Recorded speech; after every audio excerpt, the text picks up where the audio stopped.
Hey guys, it's TTL back with another Rush Kit video for you, and today we're going to be taking a look at the MSI Z170A XPOWER Gaming, written in red, but thankfully there's not a lot of red on this board, Titanium Edition. Now, if any of the old school ones of you, or even those of you that have been around for a little while, not total beginners, will know that generally XPOWER with MSI means yellow. All of their boards were yellow in the kind of overclocking segment, and you also had the yellow graphics cards like the Lightning and the like. Well, MSI have taken a totally different turn, and they've not gone red, thankfully, when you open it up. But it's not white. Oh no, children, it's not white. It's actually silver, and that's where the titanium name comes in. But there's a lot of stuff that they want us to talk about. And you can see on the back of the box, enhanced phases with digital or digital, so digital or all digital power design. And that's both the MOSFETs and the chokes.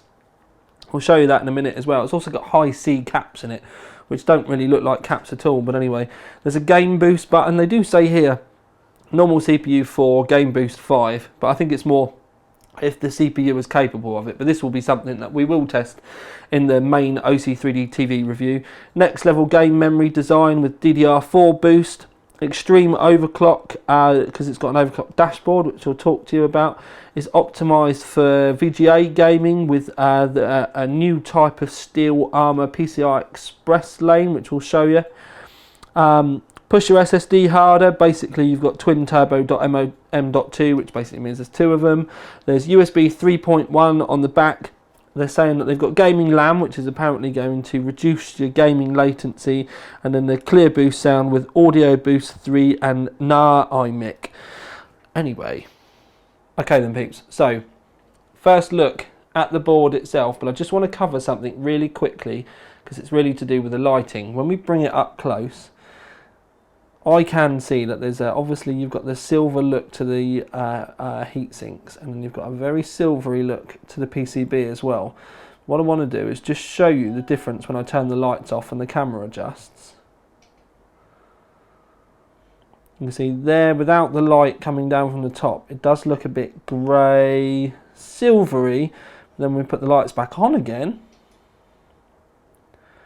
you can see that sparkle comes back. And I just wanted to emphasise the fact that in some pictures or from some angles, it can look a bit white. But there is a reason for that. When we turn the board round, you can see that you've got the silver coating over the top. But underneath,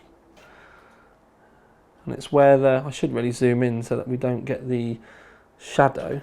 But when we zoom in, you can see that there is a white PCB underneath, and the silver goes on top of that, obviously part of the colouring.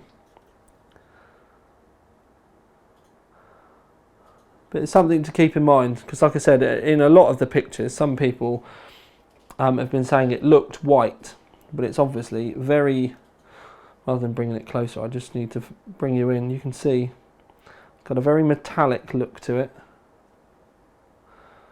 It's very different. Now, most importantly, we bring it back out. Most importantly, it was a bit Marmite. I think some people are still going to think it's a bit Marmite.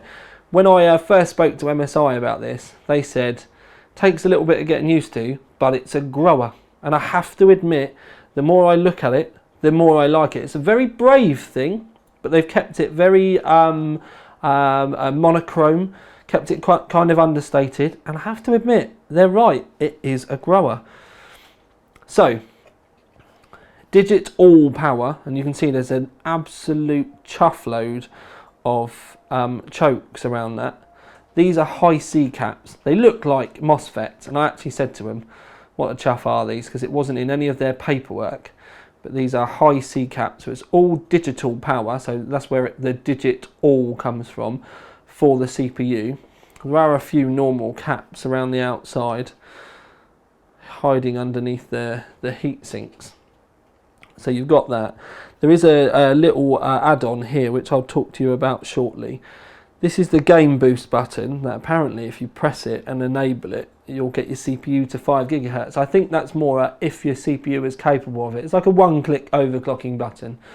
Now obviously I would say that if unless you're a total beginner, that this should be something that you'd want to manually do in the BIOS rather than this, because generally it's just an overclocking profile for such a wide range of CPUs. It's more than likely going to end up overvoting your CPU more than is going to be needed.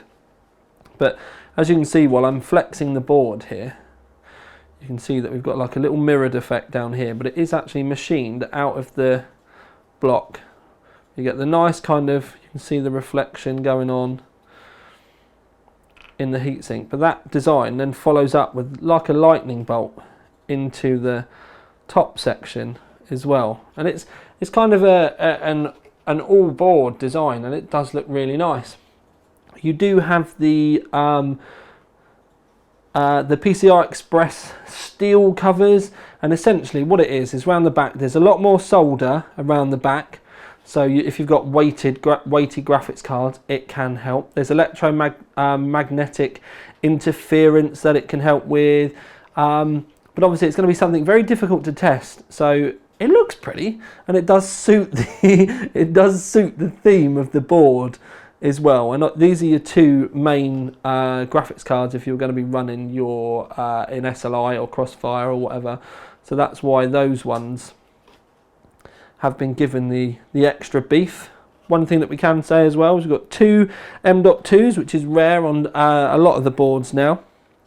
You have got a internal USB over here for overclockers. And while we're talking about overclockers, okay, so down again at the bottom of the board, we do have a power and reset down here, but you do get an add-on card, which magically has another lot, and that goes on here like this. And you may be wondering why the overclock board gets added in like this, but if you're using LN2, then they said that these buttons could get frozen and then they didn't work.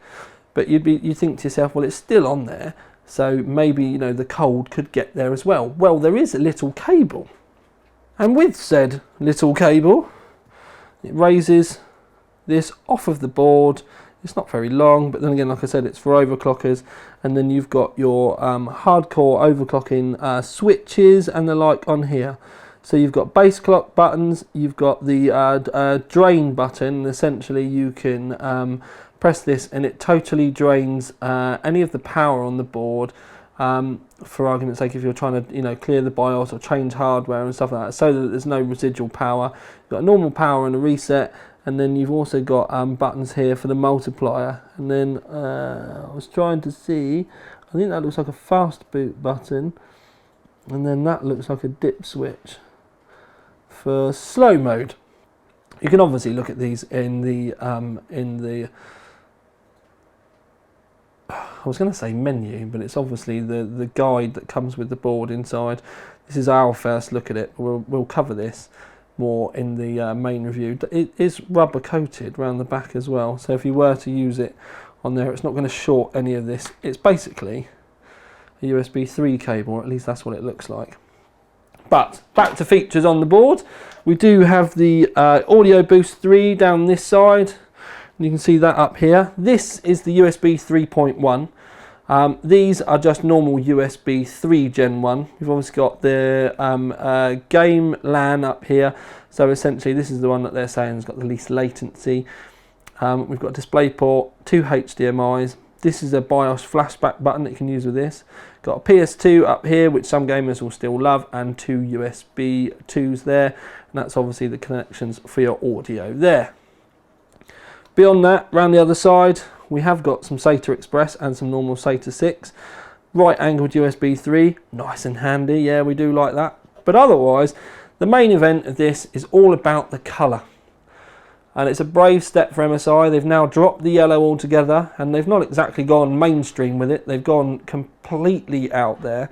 And like I said, I think it's a bit of a brave choice, but it is kind of monochrome because there isn't really a great deal of colour on this. So it does make life so much easier when it comes to theming your rig. And I think once people do finally get a chance to see these, I think they're going to be actually ridiculously popular, because the silver doesn't have a cheap kind of tacky like some of the white PCBs can do, and that can be a bit of a risk. It has to be done really right.